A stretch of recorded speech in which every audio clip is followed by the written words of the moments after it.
cheesy, gooey, but cold. It was the perfect meal last night when it was hot. But now, the morning after a big night, there's no better hangover cure than old, cold mac and cheese. Spicy, chunky, and old. Sometimes it's sitting out for a few hours at a party. Other times it just sits in your fridge in a bowl for weeks on end. It's great with tortilla chips and even better with a spoon. I'm talking about salsa. That's your favorite thing, Jenny. It's your favorite thing. Jenny and her old chunky salsa. Chicago style.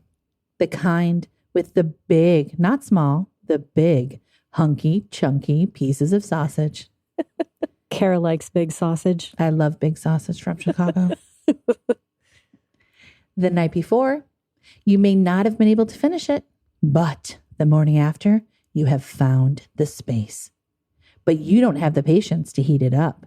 So that pizza that has been out for hours on end and now has been in the fridge cold, well, it's about to go down because this is our episode about leftovers. Oh, gross. The drama's about to end, 'cause gross. Stop asking for a friend, taboos. Icky is what we do, just science. Yeah, it's not so weird. Your gross out journey starts right here on Oh, Gross. All right, so this episode was inspired by a great debate because Jenny dropped the bomb on me in conversation that you can't keep rice in your fridge for a whole week. Right. Which I think everybody does. And nobody here, none of our staff at Oh Gross believed her. We're in such terror and shock. We're like, there's no way that rice goes bad. What'd you say it was, Jenny? After 48 hours. I thought it was 48 hours. Now, I could be wrong, but I know you can't leave it in there for A week. a whole week. Yes. Yeah. And I then didn't want you to get poisoned. And then like it's Thanksgiving season and the holidays are coming. And she then says, and then she takes that and says, and potatoes, which by the way, I'm Irish and I live for my mashed potatoes, especially at Thanksgiving. She's like, they're even worse.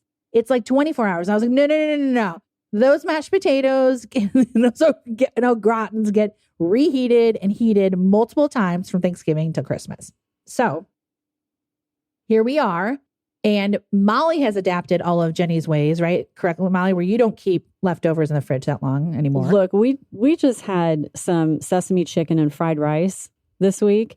We had it Tuesday night, and you better know Wednesday I ate those leftovers, and they were gone out of the fridge the next day. I can't. I mean, I don't mess around with it. Mm-mm. But I mean, what about food prep? I mean, you have to prep on a Sunday and then keep it in the fridge. So I then challenged and said, Jenny, we are finding the food expert to get to the bottom of these leftover debate. And Thank goodness. Thank goodness. Thank goodness. And all things in your fridge. I mean, this is an important information and an important time of the year. It is. Yes. We don't want to be getting some scary thing growing in our old potatoes and get sick on Thanksgiving when we could just be eating more, right? No, well, I'm thinking more like I cannot have someone destroy the idea that food prep is thrown out the window because you can't keep anything in the fridge as long as you thought you could. Right. I mean, I'm sure I take it to the extreme, but I do know that potatoes are shorter time than rice. And I'm a freak about throwing those potatoes out, I will say. Well, we're going to find out. We're about to find out right now. We are going to ask the person who will know. We're going to ask the food expert who's going to tell us, is it true that your rice and potatoes and everything you dreamed of are about to be destroyed in 24-hour window? And just in the nick of time, because it is the holiday season. So obviously there's a lot of leftovers going around. But also, Jenny, you're sick today, right? So you got a little cold going on? I do. It's that time of year. It's that time of year. The whole household has the cold, me, the kids. So we're just plugging away, But Got the cold I want to medicine? know how long that chicken soup with food prep can stay in the fridge. Because Right? this is important information for this time of year. I've got some hot ramen in the fridge right now. So is it okay to eat today? Because I ordered it yesterday. We shall find out. Our guest today is Katie Dufour. She's the account manager for a specialty food and beverage distributor. Hello. Hello. Hi. Thank you so much for having me. Katie is food safety certified, has a background in food preparation and deli service management, and she's here to settle this leftovers debate once and for all, Kara. Yes. So, Katie, we have to give you a little bit of a background here. Okay. There has been it's probably been going on now for like 2 weeks. So, Jennie dropped a bomb on me and at all of our producers here that she says rice cannot stay for all week in the fridge and that potatoes are worse. And we're like, wait a minute. Everyone preps rice on a Sunday and that's your like rice all week. So we need to know, is our life ruined? That's our top question right now. Tell us about rice and potatoes. So she is right in the fact that you can't have it all week. But the answer to this is exciting because it's easy and it's for every type of food. Meat, rice, potatoes, vegetables, fish. 3 to 4 days. All of it is 3 to 4 days in the refrigerator. Okay, so I can have rice 3 to 4 days. Okay. Yes, just not a full week. Just not a full week. Okay, and what happens to the rice if it's past 3 to 4 days? Do we want to know? So, yeah, I mean, bacteria can start to go because it gets old, right? So even though your refrigerator at a safe temp helps to prevent that from growing, it's still going to get old and eventually grow on there. A really big thing about if you cook foods and then freeze them or refrigerate is getting them to a good temperature, a lower temperature. Because if you take something that's hot and you cover it or you bag it or do whatever, it's like more likely to grow bacteria. When you let it cool down first for 20 to 30 minutes, it helps the temperature drop, and that takes away the time frame that's in what we call the danger zone. So the danger zone is a temperature range in which bacteria can flourish. 40 to 140 degrees is where bacteria lives. Oh, that's Okay. good to know. Okay. 40 to 140. So you let it cool down, and then you put it in the refrigerator or freezer so it can get colder faster. Wow. Oh, so like if you're making meatballs and sauce, Mhm. you want it to actually take it off the stove, cool it down, and then start packaging it for the freezer to reduce any sort of chance of getting bacteria in there. Exactly. Oh, I would have thought it was the opposite. That's fascinating. I Because it would've was thought Yeah, that like too. fresh. well, we've Yeah. learned that lice die at like 130 degrees or whatever. So I would have thought keep it hot and get into the freezer. Yeah. Flash freeze. Huh? Yeah, no. It's definitely best to have a nice, like slower journey so that it can get colder sooner. Well, isn't that where people also are supposed to be really careful to set their refrigerators at 40 degrees or Mhm. below? Because some people don't set their refrigerator at a low enough temperature, and that can be a problem. That's exactly why. Yeah. 40 and lower is out of the danger zone. And what about when a Mhm. bag puffs up? I heard that that's Oh. bacteria. Yeah. So oxygen got in the packaging and started creating bacteria, and some bacteria can expel gas. So that's why products get bloated or items get bloated. Oh, Mhm. Well, I was gonna say it gets farty then, so our products are getting farty. Yeah, basically, Yeah. right? They have Yeah. they have a little bit of IBS going on because they got the Yeah. I do have a couple myths that I hope that we can talk about, Katie. So the first myth is that leftovers are safe until they start to smell. No, definitely a myth. Yeah. Okay. Yeah, definitely a myth, because even if they don't look any different or don't smell any different, like to Jenny's point, you could never know. And there could definitely be bacteria growing on there already. Okay. And speaking of bacteria, another myth is that freezing kills bacteria. It does not kill bacteria. Also a myth. It can stunt the growth of it, but it does not kill it. Well, wait a minute. Okay, Ooh. I have a big question with this. So I was Mhm. once told that freezer burn is Mhm. like actually bacteria. Is that correct? a freezer burn is due to obviously if it has oxygen in it, oxygen helps feed bacteria. So that makes a lot of sense. So there's no way to know on your fuzzy ice cream if that's bacteria or not. Just toss give it. them a microscope on Amazon. Right. I guess that's the question. Is it you have to microscopically would you have to, Jenny or Katie can answer this, but would you have to look under a microscope to truly know if there is bacteria in there? Yeah, you would. You would. I mean, I was just throwing away some old food from my parents' house, packing up in the freezer, and some of the meat had been in there for 5 years. And, although we would never eat it, by looking at it, there's no way you could tell that, it shouldn't be eaten. But I am sure that if we all decided to take a field trip to the lab and have a fun time looking under the microscope, that we'd see some really fun stuff underneath the microscope. So circling back to what Molly was saying about myths and different things. Okay. Blueberries have fuzz on them, right? Quickly in your fridge. Is that, number one, is that mold? And number two, once you see that, in a restaurant or anywhere else, because I know you've worked in a lot of places where there's been tons of food prep and safety, do they just toss the whole thing out of the blueberries? What should we be doing at home? Yes. Yeah, it's mold. It's definitely a type of mold. And, spores can spread where you can't see them. Health-wise, I think I would just throw them. Mold is, not exactly the same as Salmonella or E. coli, something to that effect. But yeah, spores spread very easily and very quickly, even if you're moving around it a little bit. We've all eaten that fuzzy strawberry and blueberry. Yeah, that's what I was thinking. The strawberries. Yeah. Or the piece of bread that has mold on the crust. Yeah. And also it can spread to other things in your drawer that's with the blueberries too. And it can just sit there and live in the drawer and then possibly it's a mold party time in your fridge. It's going to turn into a little party, a little after party. Yeah. Okay, so for all of my parties, and especially holiday parties, I always have a giant cheese spread. So we've got meats and cheeses and all kinds of things out. How long are those items safe to sit out before we need to put those back into the refrigerator? Or throw them out? Yeah.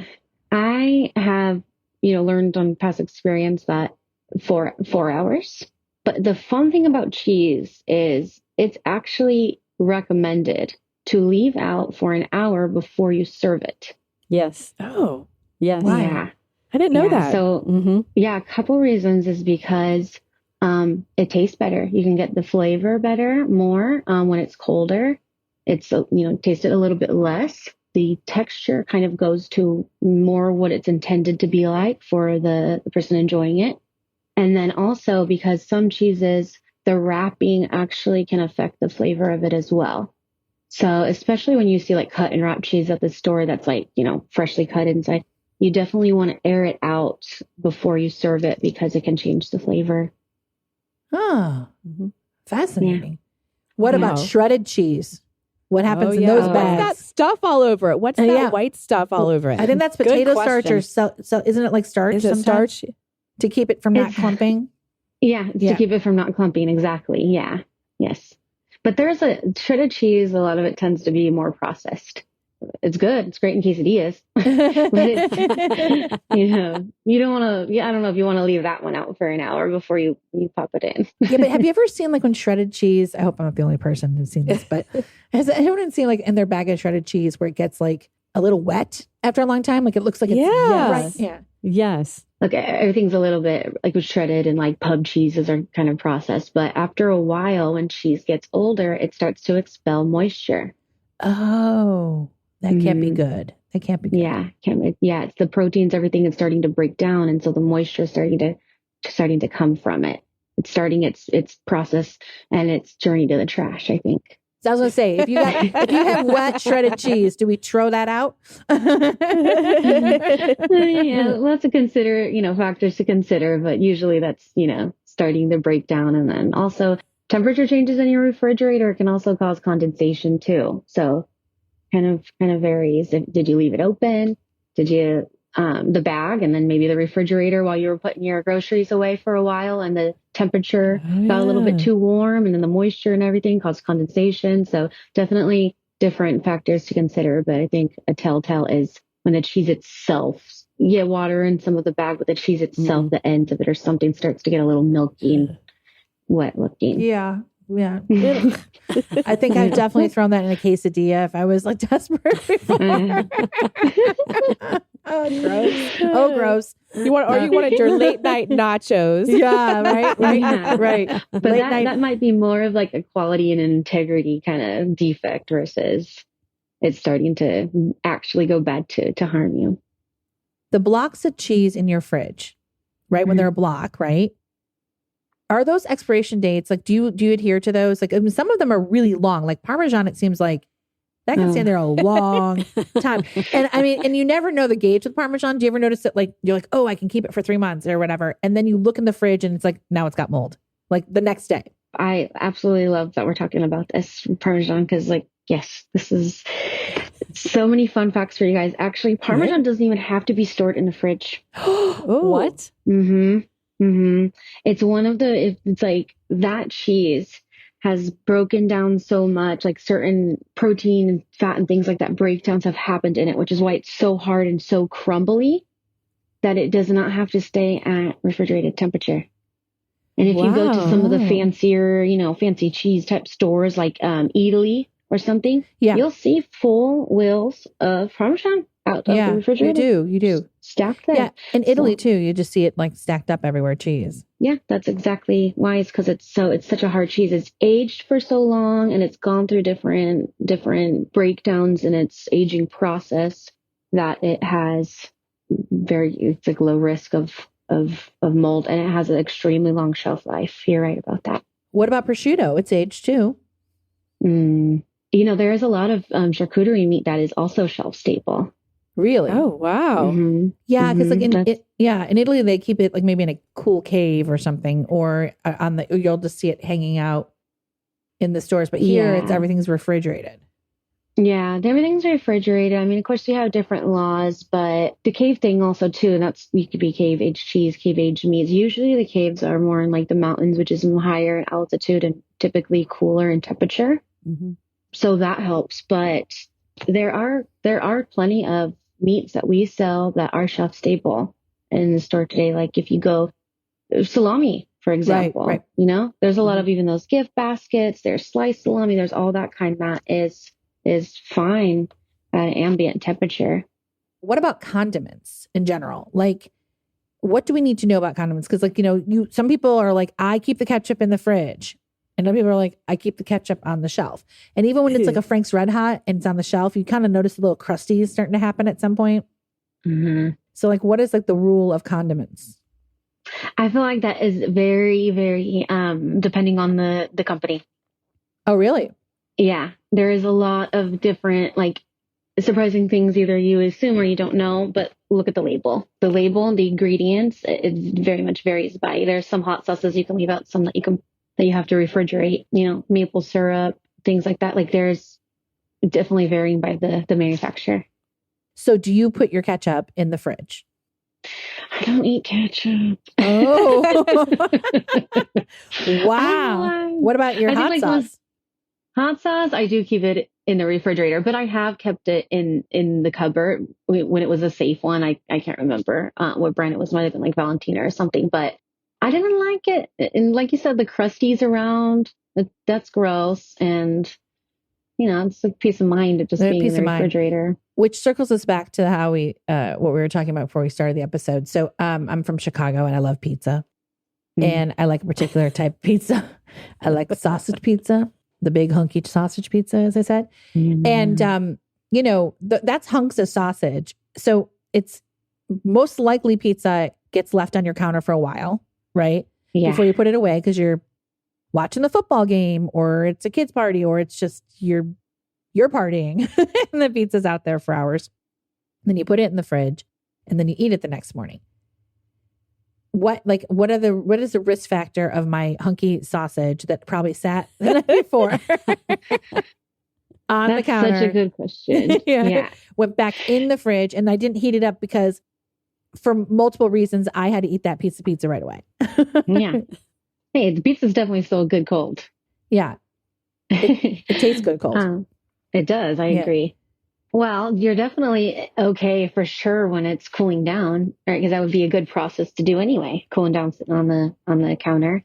A lot of that from your pizza place is also super processed again.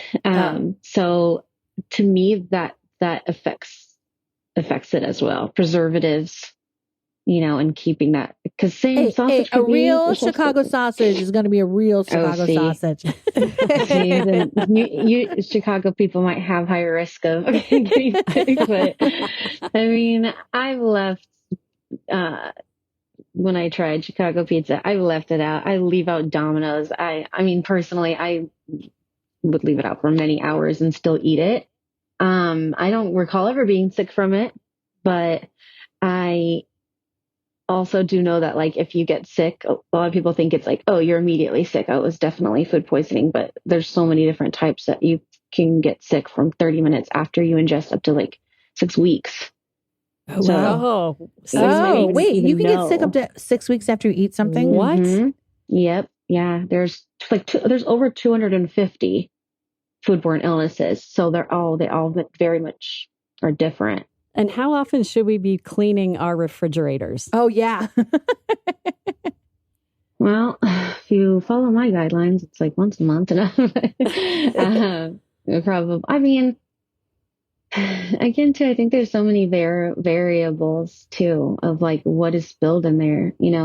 If you have something like an egg that was cracked, like I just recently had an egg that was cracked and I thought it was raw yolk on the inside of it, and that was like, oh, that needs to be cleaned down, disinfected, and everything like that. So I don't have a spread of salmonella.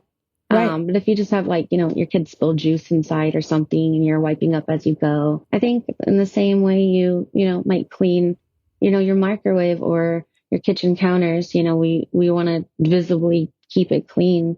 Yeah, but a lot of people don't clean their microwaves. So we have to tell people what so you do your fridge once a month. You do a cleaning once a month?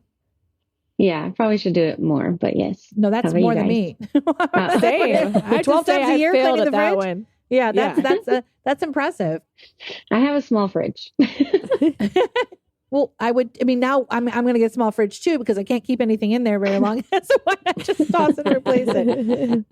But going back to eggs, I mean, a lot of people say that you can leave eggs in the fridge. And I think even the expiration dates are like weeks and weeks and weeks on end. And my friend who is visiting from Chicago asked me last night, and he knew we were doing this episode. He's like, I think I once like made an omelet from like 4-month-old eggs. No. How long? No. Yeah. How long can they really stay? I mean, they have such a late expiration date. I think in like expiration dates in general, this is kind of a hot topic. And some of the time it seems like the expiration dates are more kind of like an expiration date for the store selling it as a basically a suggestion for it needs to be sold by this date to the customer. So it might not be that everything immediately goes bad exactly on that date, but they're saying, this is their suggestion of when it expires, and that helps them to regularly keep fresher product in and, sell product to the customer that's not going to be bad. But yeah, I personally take it as more of a need to kind of sell by date. I've definitely popped open things that have expiration dates on them. So how long do you keep your eggs in your fridge? I don't even look, to be honest with you. So why is nobody worried about eggs? I mean, that's the question. Like nobody worries about eggs. Yeah, I mean, that is a good question.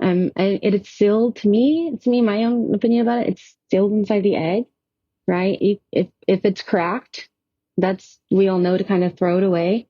It's going to leak. That's the way it's going to go bad. But it could possibly be because of oxygen not getting in there and it's staying refrigerated. Not foolproof, but way more unlikely than something like a steak sitting in your fridge for more than a few days that's raw. Yeah. Meat scares me, I have to say. It does, because of the things that can grow in it. Mm-hmm. So my husband will eat chicken cold from the refrigerator a couple days after we've cooked it. Is that bad? No, that's another one. 3 to 4 days is actually still safe to eat, although it gets not such a great flavor. Yeah. It tastes chickeny. You don't want it to taste like that. But yeah, it's still safe 3 to 4 days. So my husband thinks that, or he always says that heat and reheat. Is that true? Like you can't like take a dish out, a chicken dish, heat it up, then put it back in the fridge, and then the next day reheat it. I mean, the quality breaks down is a big thing about that, the quality of it. But I think where that lies keeping it safe is that temperature, smooth transition. So you could like let it cool down. You could take like a plate of lasagna that has chicken lasagna. I'm making this up, and you let it cool down, and then you put it back in. Okay. Yeah, you can absolutely do that. Mm-hmm. Okay. In fact, a lot of foods are sold that way. Like, if you go to some of the grocery stores and you see they sell hot chickens and they sell cold chickens, like Costco, for example, you can take that home and reheat it again. I want to talk about the deli. Right, girls? Do you want to talk about the deli? I mean, let's talk about the deli. I grew up in Chicago. I live in LA. Like, I'm all about a deli, right? So we want to know everything. Deli is scary. Yeah, it can be scary. It's scary.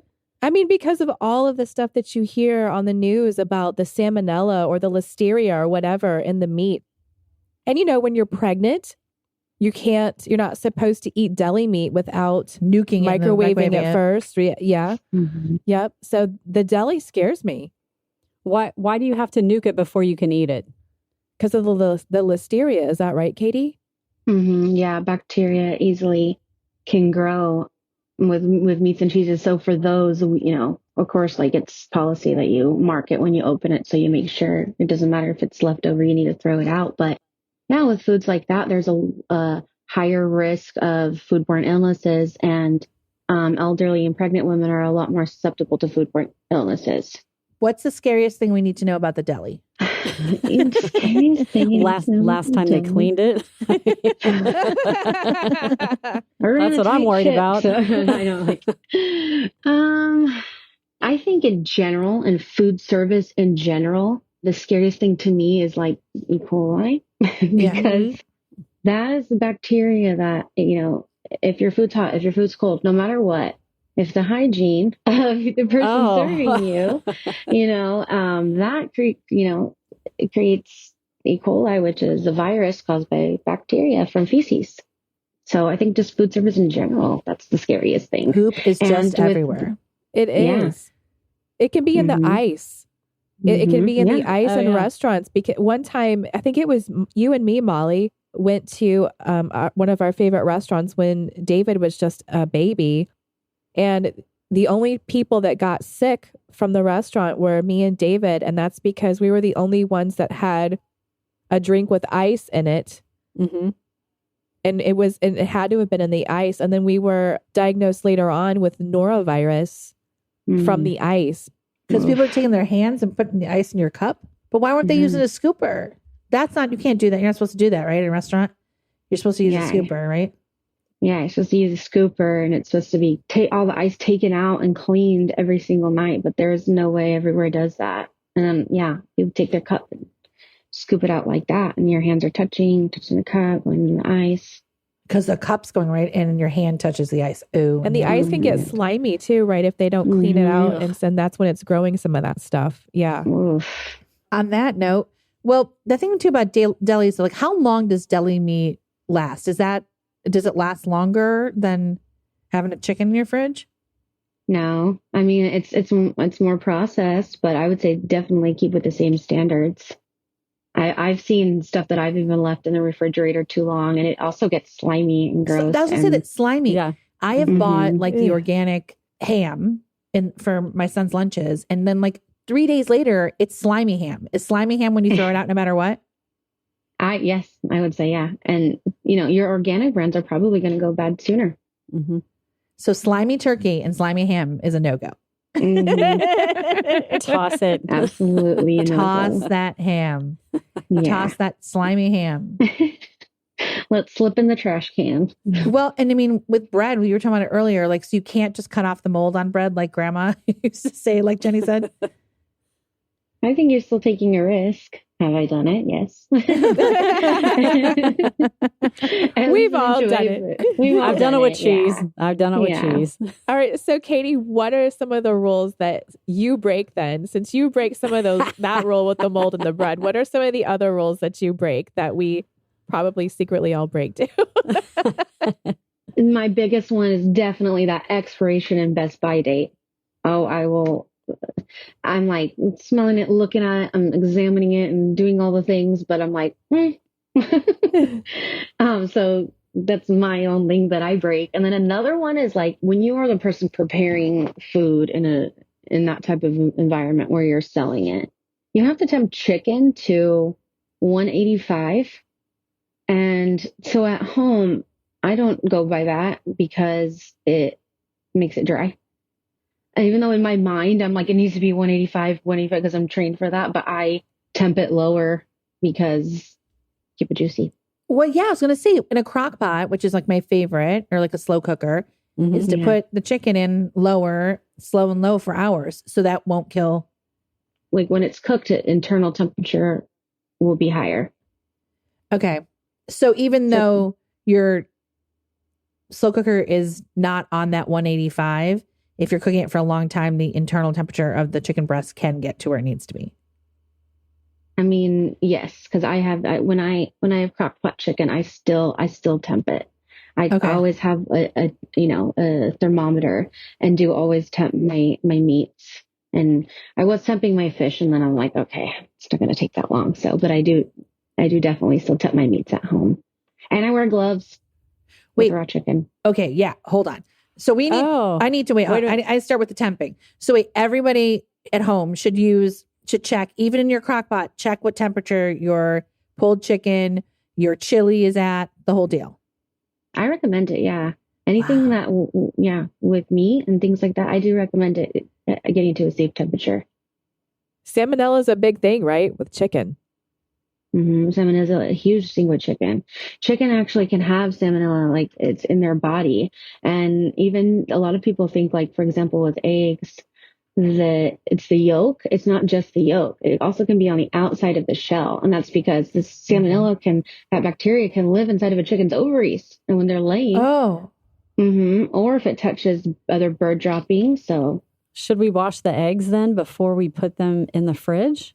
I think the eggs do go through a wash process before the manufacturer packages them, but I'm always careful with my eggshells as well. Like I won't put it on my countertop after I crack them. I get kind of a trash paper towel pile ready to go, and then I'm like hand wash. But it's like my own paranoia from stuff like that I know about. But I would say be careful. I would say treat it as like raw chicken. And so it's 185 for chicken. Is it different for other meats? Yes. So the USDA recommends that you cook all your ground meat like beef, pork, veal, lamb at 160, your poultry ground and cuts at 165, and pork chops you want to cook to 145. Ham, fresh or smoked, also needs to be at 145, and ham to reheat, just regular ham that you would buy to reheat as well, it needs to go to 140. And then fish and shellfish are at 145, and leftovers to 165 for a safe temperature. If you guys are interested, I actually have a really gross story to tell you about that I experienced with raw chicken. Yes. Oh, we want the gross story. We want the gross story. Yeah. Yes. Okay. So working in the deli, we had a designated dish washing sink, and then there's a designated, and of course stainless steel, designated food prep sink. So we would get these big 50-pound boxes of chicken, and then we would have to dump them, let the blood, water that's sitting in there drain, and then we would bread the chicken, put it back in its box so that when it's, ready to fry, it's breaded and ready to go. Well, during that process, it was like a policy that we pop the chicken thighs, which is so gross because what comes out of it, it looks like a blood clot. Wait, what? Why did you have to pop it? Sorry. Yeah. What do you mean pop the chicken?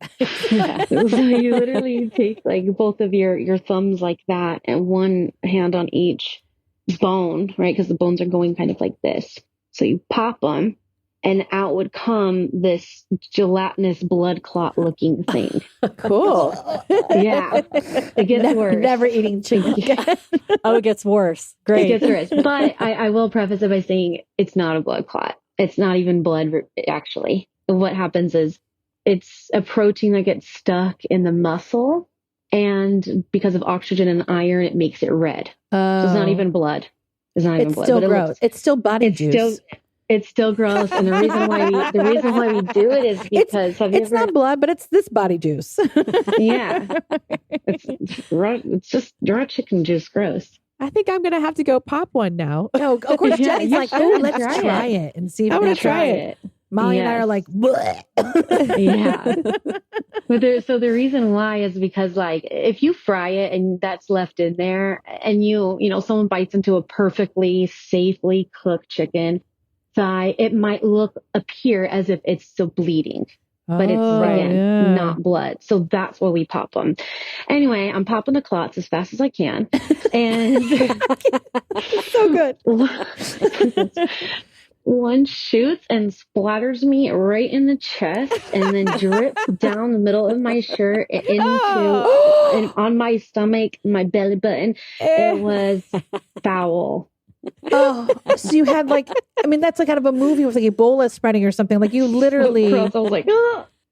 What did you do? Did you like hose yourself down? Oh yeah, I went to like there's like an accident seeing thing if you get something in your eye, and I'm like, oh. And then I that's what I remember doing. I wish I could tell you I immediately left, went home and took a shower, but chicken had to be sold, Well, the belly button thing is what freaked me out. I would start Googling. I would be like, wait a minute, chicken thigh popped juice in my belly button. Yeah, Can well, I get it started up salmonella? here. So it went Dripped down your to my belly shirt. button. Kara, you're going to go and Google that later I'm tonight. about to do it Don't right even- now. I'm gonna be like, Yeah. wait, chicken juice in the belly button. I cannot get that. That's out of pretty my gross. brain.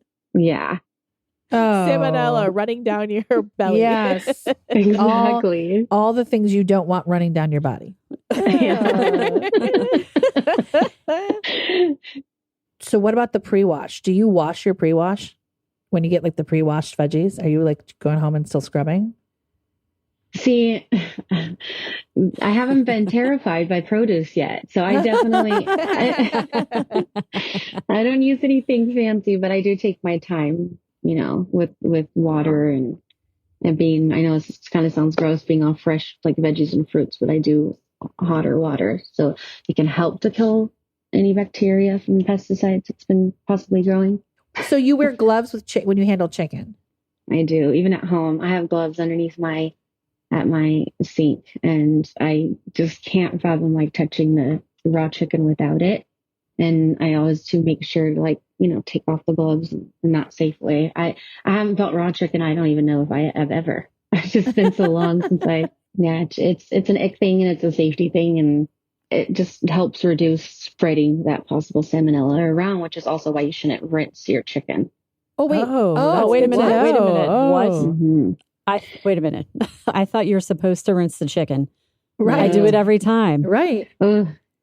Yeah, definitely not supposed to rinse your chicken because of this. It's way easier to spread bacteria when you have washing it in water. It spreads in your sink. It can splash the things that like cross-contaminate it, like physically can cross-contaminate things, and you can get it on, say, something that you are not going to cook at a high temperature and then ingest.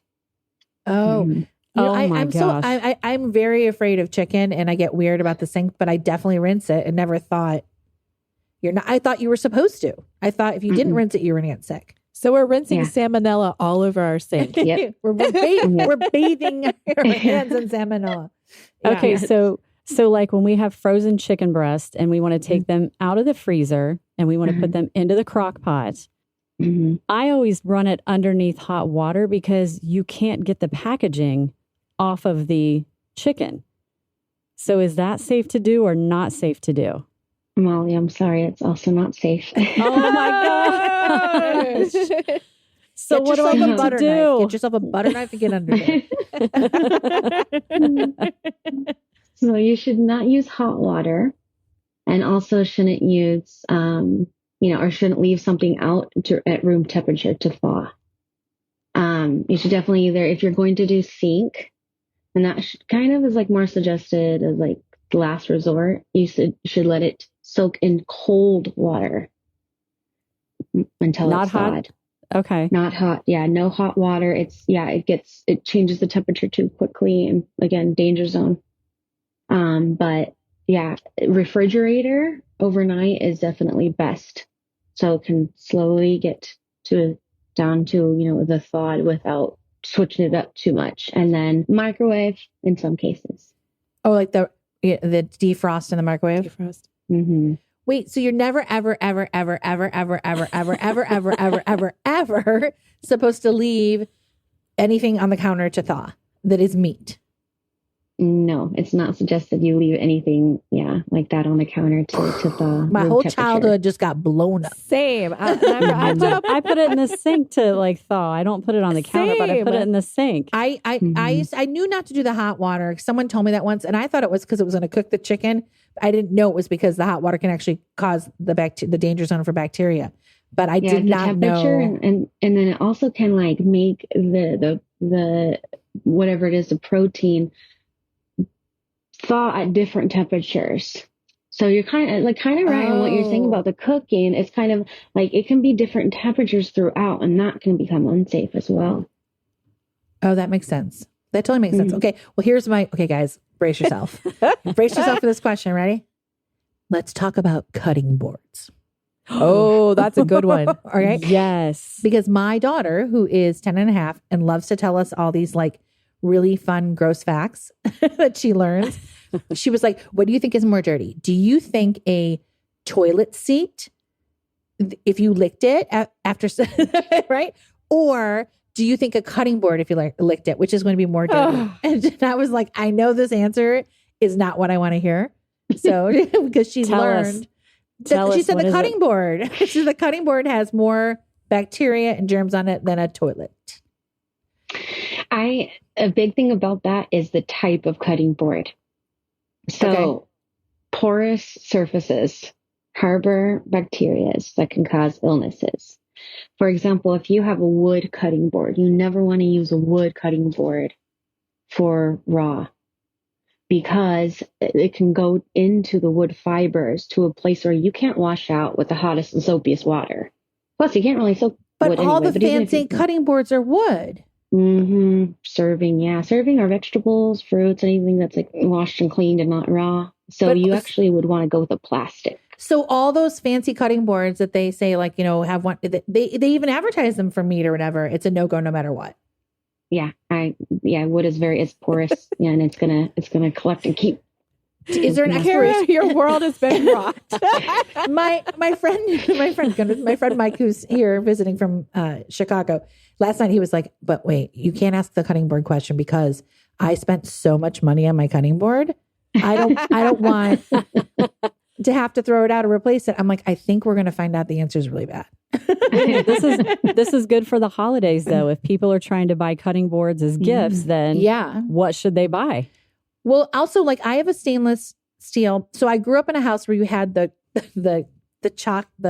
wood block, right? That was built into your counter, which I'm sure I don't even want to know. Oh, yeah. It's the harborer of everything bacteria, it sounds like.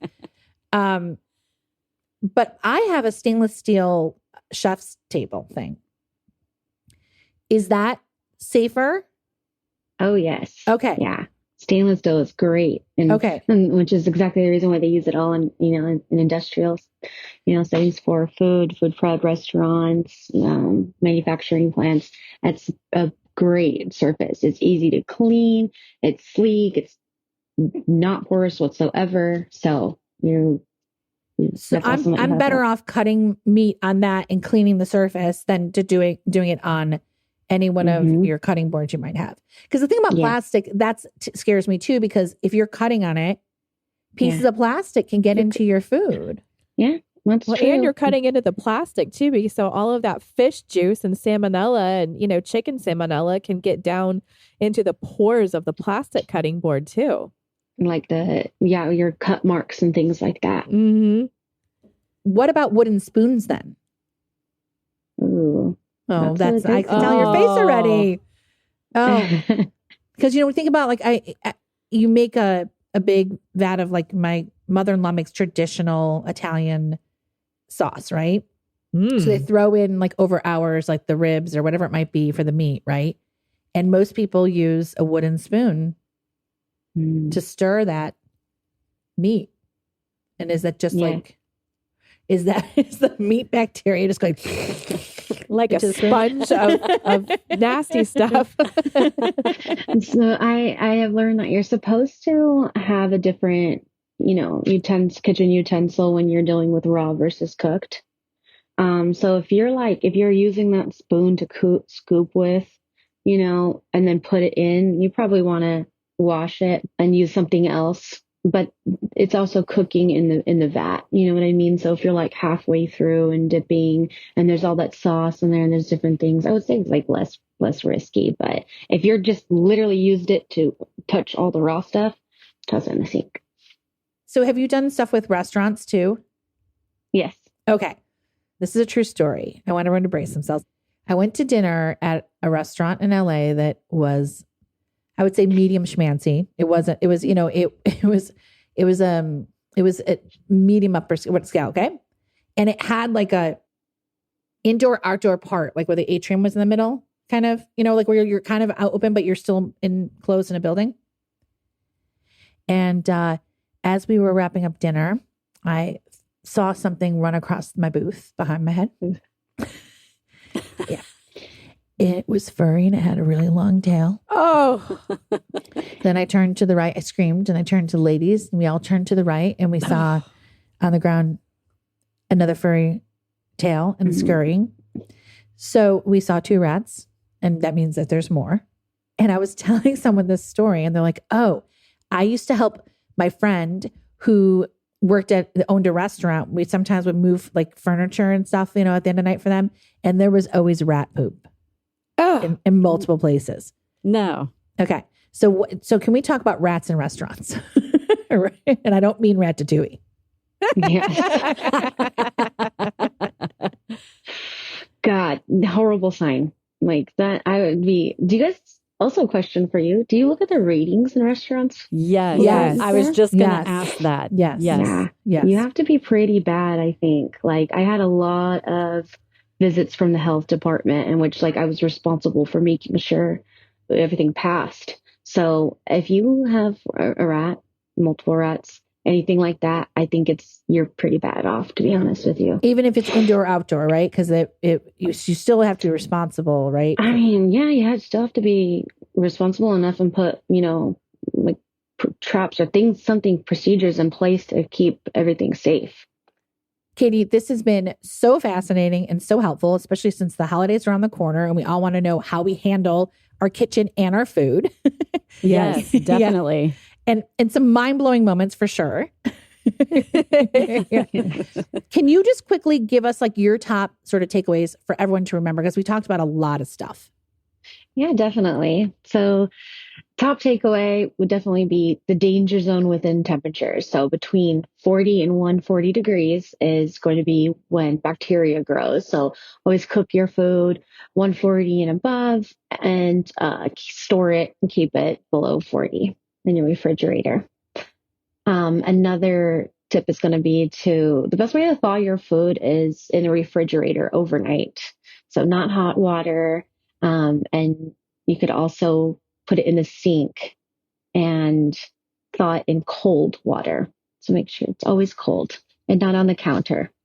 And then don't use wooden cutting boards or utensils because those are porous. So when you have a more porous surface, the bacteria can live and get deep inside there. And even if you wash it with hot soapy water, it can still bury in all those pores. So you definitely want to cut your raw meats on more stainless steel, non-porous surface like that, or a plastic cutting board.